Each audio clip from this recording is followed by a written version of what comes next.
It was ambitious, maybe foolish.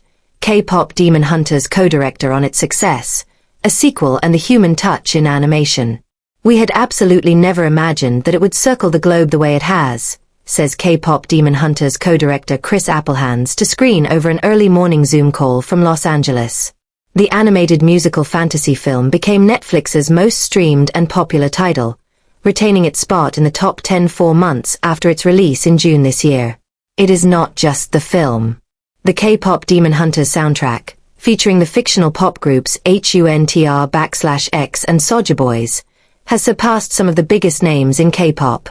From debuting at number 1 on Billboard Soundtracks chart to topping the all-genre Billboard 200 global charts, Golden by HUNTR/X and Soda Pop by Saja Boys compete amongst themselves for the top spot. As it spawns cosplays and trends across platforms, there's a viral buzz in the industry that the film may be set for Oscar glory in the Best Animation category, given its cultural impact.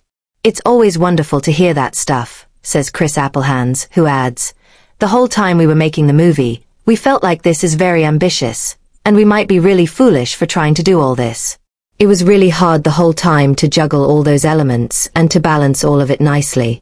It's been nice in the last few months to hear from colleagues and people who work in film and in our industry acknowledging our efforts. Co-directed by Chris and Maggie Kong, the film follows the trio HUNTR/X, a super popular girl band who also moonlight as demon slayers. As they protect their fans and the world from supernatural threats, they face off against the Saja Boys, demons disguised as a charming boy band. The anime-styled K-pop musical blends action, fantasy, and an emotive narrative that focuses on universal themes of friendship, redemption, identity, and self-discovery, and has had cross-generational appeal across geographies. He says the one thing making the film taught him was how naive creators can be about their perceived target audience. It always starts from we. Let's start by making something that we want to see, that's personal to us, that we think is funny, the music we think is great, the jokes that we think are good, action we think is cool. We are also pretty tough critics of ourselves, and that takes a long time, and it's hard work. But I think we live in this really cool time where a film can go on Netflix and become what it has.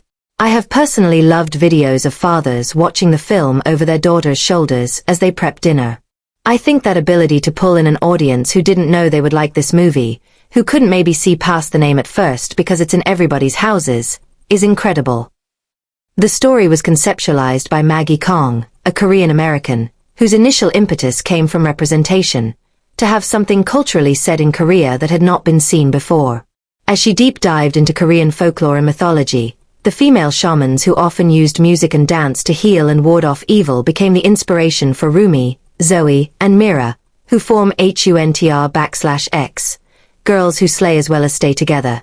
Married to a Korean himself, Chris divulges that his wife, a writer, had often spoken about the necessity to represent multi-dimensional female characters in animation.